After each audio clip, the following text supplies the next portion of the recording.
रांची, चतरा और कोडरमा से 3 बीजेपी उम्मीदवारों के नामों का ऐलान आज होना तय माना जा रहा है। सूत्रों के मुताबिक रांची से आदित्य साहू, चतरा से गिरिनाथ सिंह और कोडरमा से अन्नपूर्णा देवी का टिकट पक्का माना जा रहा है। तीनों बीजेपी की सिटिंग सीट हैं।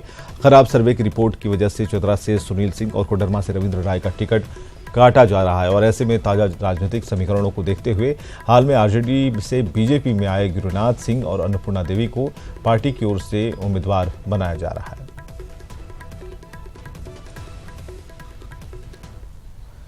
लोहरदगा के बीजेपी उम्मीदवार सुदर्शन भगत नामांकन पत्र दाखिल करेंगे और इस मौके पर सीएम रघुवर दास, लोकसभा चुनाव प्रभारी मंगल पांडे समेत कई पार्टी नेता मौजूद होंगे। नॉमिनेशन दाखिल करने से पहले पालकोट रोड से जिला निर्वाचन अधिकारी के कार्यालय तक बीजेपी कार्यकर्ताओं का विशाल जुलूस निकलेगा और नामांकन के बाद चुनावी सभा का भी आयोजन किया जाएगा। सुदर्शन भगत झारखंड के बड़े आदिवासी चेहरे हैं और वो केंद्रीय राज्य मंत्री भी हैं। उनका मुकाबला कांग्रेस उम्मीदवार सुखदेव भगत से होगा।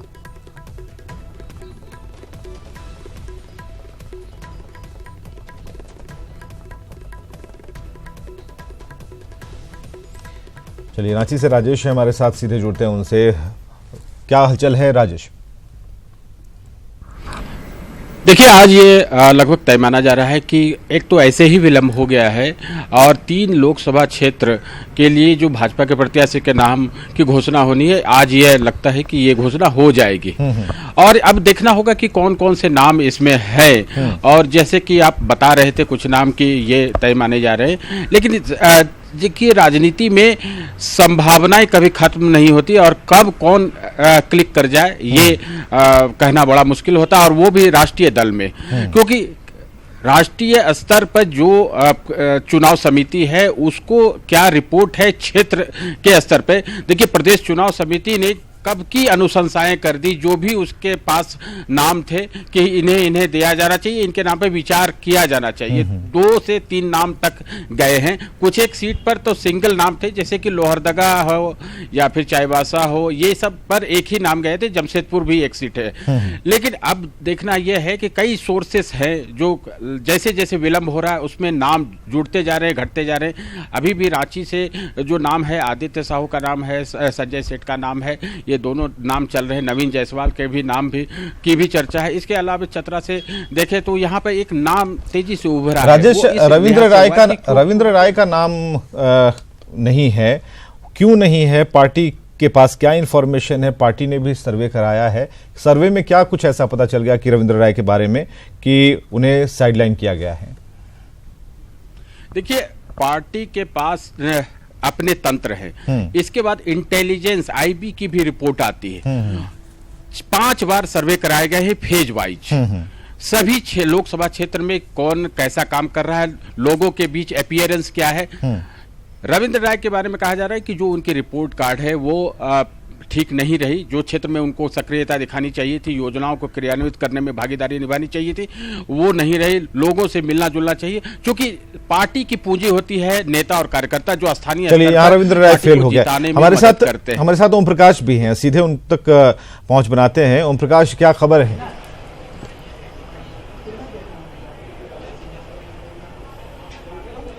जी विवेक, गुमला लोकसभा सीट से अभी सुदर्शन भगत जो कि बीजेपी के प्रत्याशी हैं, उनका आज नामांकन होना है। नामांकन में मुख्यमंत्री समेत तमाम बड़े नेता यहां पर शामिल होंगे। मंगल पांडे भी मौजूद होंगे, तो हजारों की संख्या में कार्यकर्ता भी उनके साथ आज यहां मौजूद होंगे और नामांकन किया जाएगा सुदर्शन भगत का। सुदर्शन भगत, आपको बता दें कि एक बड़ा चेहरा है, आदिवासी समाज में उनका अपना एक कद है, वहीं पार्टी में भी काफी लोकप्रिय हैं। आपको बता दें कि जिस तरह से अन्य लोकसभा सीटों पर बीजेपी के हर दावेदार का कोई ना कोई कॉम्पिटिटर था, यहां पर कोई भी प्रतिभागी नहीं था जो कि सुदर्शन भगत की सीट काटने की बात कहे या फिर कुछ और। तो जिस तरह से वो लोकप्रिय हैं उसी तरह का चेहरा है और पिछले बार यहाँ से सांसद रहे और फिर मंत्री बने, तो कहीं ना कहीं क्षेत्र में उनकी अच्छी पैठ है और लोग भी उन पर भरोसा जता रहे हैं। लेकिन अब देखना होगा, सुदर्शन भगत को कांग्रेस ने ये टिकट दिया है, उनका भी नामांकन जल्द ही होगा। अभी तो फिलहाल नॉमिनेशन की उनकी तारीख का ऐलान नहीं किया गया है, लेकिन जिस तरह से आज सुदर्शन भगत का नामांकन भरेंगे तो उसके बाद जो कार्यकर्ताओं का हुजूम है जुलूस की शक्ल में यहाँ पहुँचेगा और फिर यहाँ पर नामांकन की सारी प्रक्रियाएं होगी। आपको बता दें कि दिन के 11 बजे से नामांकन की प्रक्रिया शुरू होगी, जो कि दोपहर 3 बजे तक चलेगी। इस दौरान पूरी तरह से यहाँ पर सुरक्षा व्यवस्था जो है वो काफ़ी मुस्तैद कर दी गई है। आसपास के जो स्थल हैं वहाँ पर भी सुरक्षा कर्मी तैनात हैं। हम आपको दिखाना चाहेंगे, यही निर्वाची पदाधिकारी का चैम्बर है जहाँ पर नामांकन होना है और यहीं पर मुख्यमंत्री समेत तमाम बड़े नेता सुदर्शन भगत के साथ पहुंचेंगे और फिर यहां पर नामांकन करेंगे। तो फिलहाल यहां पर तैयारियां जो हैं वो करीब करीब पूरी कर ली गई हैं और उम्मीद की जा रही है कि 12-12:30 बजे के आसपास जो है वो ये अभी राजेश से हमारी चर्चा चल रही थी। राजेश ने कहा कि पार्टी अपनी तरफ से भी सर्वे कराती है। भगत बनाम भगत, क्या लगता है वहां पर समीकरण क्या कह रहे हैं और हमारी रिपोर्ट क्या कहती है कि सुखदेव भगत भी इस बार सामने सुदर्शन भगत के?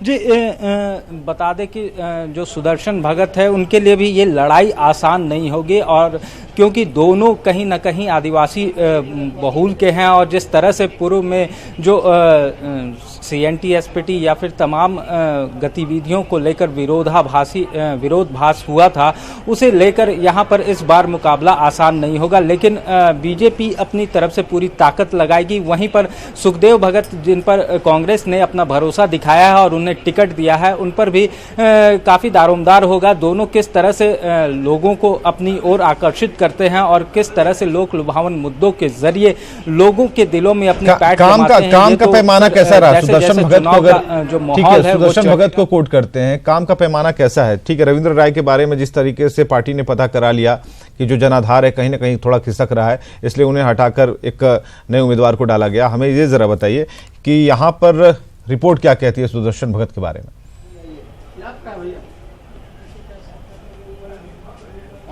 जी जिस तरह से काम की अगर बात की जाए तो नक्सलवाद और पलायन की समस्या गुमला की मुख्य समस्या रही है। वहीं बिजली, सड़क, ये तमाम मुद्दे भी रहे थे हावी। लेकिन जिस तरह से काम हुए हैं, लोग बताते हैं, अब जैसे जिस तरह से नक्सल भी एक तरह से खत्म हो चुका है और रोड और सड़क की बात की जाए, बिजली की बात की जाए तो अब गाँव-गाँव तक बिजली भी पहुँच रही है, सड़कों का भी द्वार हर तरफ पहुँच चुका है। तो ले दे के एक समस्या बच गई है पलायन, लेकिन लोग जो हैं वो काम को आज भी सराह रहे हैं। वो आज की समस्या नहीं है, बहुत बड़ी समस्या है, बहुत पुरानी समस्या है। राजेश हमारे साथ सीधे जुड़े हुए हैं। राजेश ने बताया, राजेश वहां भगत बनाम भगत है, दोनों एस भगत हैं और एस को पब्लिक एस कहेगी नहीं कहेगी, किस तरीके से उन्हें लेगी? क्योंकि सुदर्शन भगत हैं, उनके पास एक लंबा टेन्योर रहा है, उन्होंने काम भी किया है। लेकिन यहाँ पर जो लड़ाई है वो अलग किस्म की है। भगत बनाम भगत नाम मिला सकते हैं, पूरी नाम को मिला सकते हैं, लेकिन काम को सबसे पहले ध्यान में रखना होगा।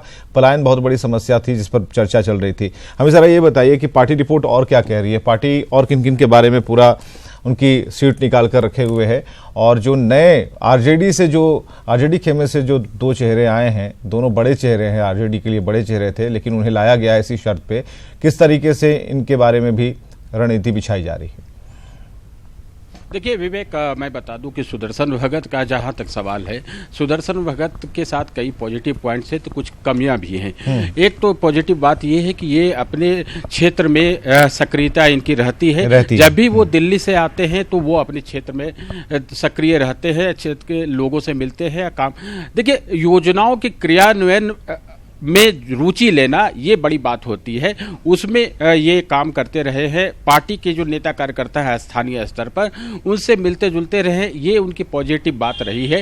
लेकिन बहुत अच्छी योजनाएं, ऐसी योजनाएं जो कि लोहरदगा लोकसभा क्षेत्र में लाकर वो ऐसे मिसाल कायम करे, ये कमियां जरूर रही है। वो एक शांत प्रवृत्ति के व्यक्ति हैं और क्षेत्र में उनकी पकड़ जरूर है। राष्ट्रीय स्वयंसेवक संघ का आशीर्वाद भी उन्हें प्राप्त है। इस प्रकार से देखें तो सुखदेव भगत का जो संगठन है कांग्रेस, वो भी उनके साथ है। लेकिन वहां पर दो और दावेदार थे, वहां पर रामेश्वर उरांव थे, अरुण उरांव थे, ये सब लोग भी वहां पर दावेदार थे। अब ये देखना होगा कि संगठन किस प्रकार से सुखदेव भगत को लेता है और कितनी मजबूती और शिद्दत के साथ उनके साथ खड़ा रहता है।